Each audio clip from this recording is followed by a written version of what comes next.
हे friends, मैं Lakshmi LPS Academy Journey to Excellence में आपका बहुत स्वागत करती हूँ। आज हम लोग पढ़ेंगे गुप्त साम्राज्य का पतन। तो चलिए स्टार्ट करते हैं। देखिए, चंद्रगुप्त द्वितीय के बाद ना जो उसके उत्तराधिकारी आए हैं, उनको ईसा की 5वीं सदी के उत्तरार्ध में जो हूण शासक थे, हूण शासक कहाँ के थे? हूण मध्य एशिया से आए हुए थे। ठीक है, तो मध्य एशिया के जो हूण थे उनके आक्रमण का सामना उनको करना पड़ा। पहला कारण ये था।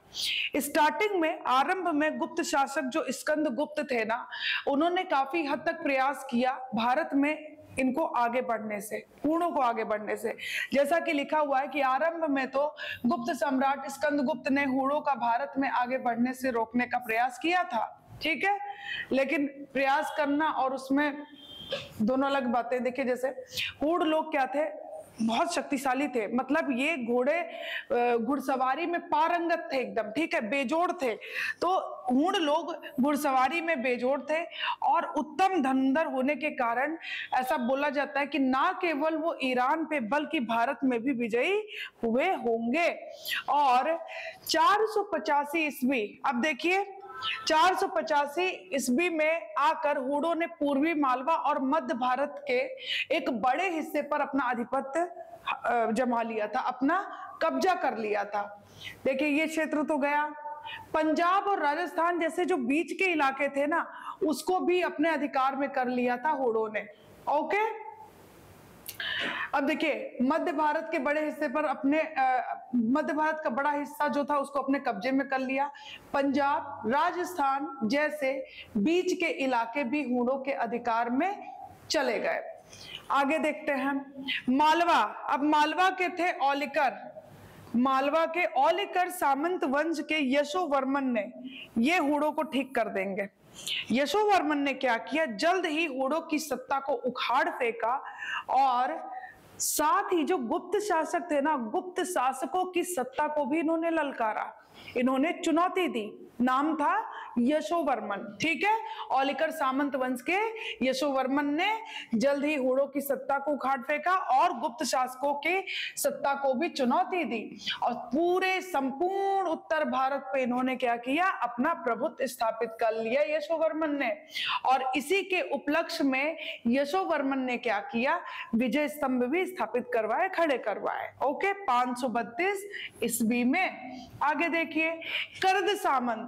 अब ये जो करद सामंत है, करद सामंत राजाओं ने गुप्त साम्राज्य को और भी दुर्बल बना दिया। और भी इधर देखिए, औलिकर सामंत यशोवर्मन ने भी, और इधर करद सामंत जो राजा थे उन्होंने गुप्तों को और भी ज्यादा दुर्बल बना दिया, कमजोर बना दिया। वल्लभी के शासकों ने गुजरात और पश्चिम मालवा पर अधिकार कर लिया। अब गुजरात और पश्चिम मालवा पे कौन आ रहा है? वल्लभी के शासक आ रहे हैं, वल्लभी के शासक आ रहे हैं। ठीक है, आगे देखते हैं। दक्षिण पूर्व बंगाल के सामंतों ने खुद को स्वतंत्र बनाना शुरू कर दिया। ओके, ना केवल ये, देखिए मगध ने भी खुद को स्वतंत्र बनाना शुरू कर दिया। मगध के परवर्ती गुप्त शासकों ने बिहार में अपनी शक्ति जमाई। परवर्ती गुप्त शासक मतलब सबसे बाद के जो गुप्त शासक आए हैं उनको हम बोलते हैं परवर्ती गुप्त शासक। तो मगध के परवर्ती गुप्त शासकों ने बिहार में अपनी शक्ति जमाई। मौखरी वंश के लोग, अब आ जाइए ये मौखरी वंश। मौखरी वंश के लोगों ने बिहार, उत्तर प्रदेश पर अपना कब्जा किया और राजधानी इन्होंने कन्नौज को बनाई।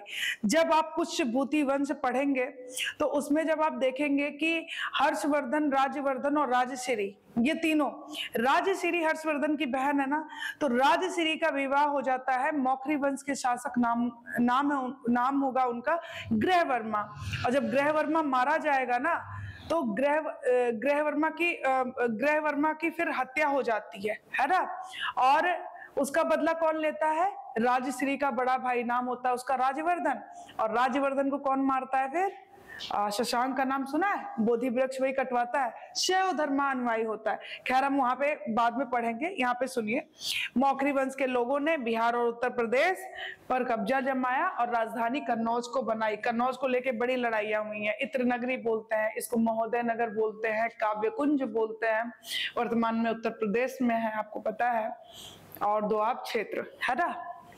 चलिए, कन्नौज त्रिपक्षीय युद्ध सबसे ज्यादा फेमस इसीलिए है ये। जब त्रिपक्षीय युद्ध का नाम लिया है तो दो बातें और सुन लीजिए। जो त्रिपक्षीय युद्ध है बहुत लंबा संघर्ष चला था और अक्सर पूछता है वन लाइनर क्वेश्चन में कि कौन कौन इसमें शामिल थे। तो राष्ट्रकूट पाल वंश और गुर्जर प्रतिहार वंश, और गुर्जर प्रतिहार वंश ही विजयी होता है। आगे देखते हैं। 550 ईस्वी आते आते बिहार और उत्तर प्रदेश गुप्तों के हाथ से चला गया। ये देखिए 550 पढ़े भी हो, 550 तक इनका नामो निशान नहीं रहा है ना, खत्म हो गया एकदम ही। ओके, थानेश्वर के राजाओं ने हरियाणा पर प्रभुत्व स्थापित कर कन्नौज की ओर बढ़े। थानेश्वर यही जो अभी बात कर रही थी ना, राजवर्धन और हर्षवर्धन, उन्हीं का है थानेश्वर। जो हरियाणा है, हरियाणा का अंबाला जिला, वहीं पर ही पास में है थानेश्वर, है ना। ओके, तो कन्नौज की ओर आगे बढ़े। ये देखिए, रेशम बुनकरों का संघ 473 ईस्वी में गुजरात से मालवा जाकर बस जाता है। गुजरात से मालवा जाकर रेशम बुनकरों का एक संघ 473 ईस्वी में जाकर वहां बस जाता है। ठीक है, तो आगे हम पढ़ेंगे पुष्यभूति वंश, है ना। हर्षवर्धन को देखिए 5वीं बौद्ध संगीति उन्हीं के काल में होती है। ह्वेनसांग आता है ना। और कुछ रचनाएं भी बहुत इंपॉर्टेंट है, बहुत सारी उपलब्धियां हैं उनकी भी, तो हम पढ़ेंगे पुष्यभूति वंश। तो आज हमने गुप्त साम्राज्य का देखा पतन भी, और उम्मीद करती हूँ कि आपको वीडियो पसंद आएगा। खूब अच्छे से पढ़िए, खूब खुश रहिए। मिलते हैं फिर नेक्स्ट वीडियो में। Thank you so much.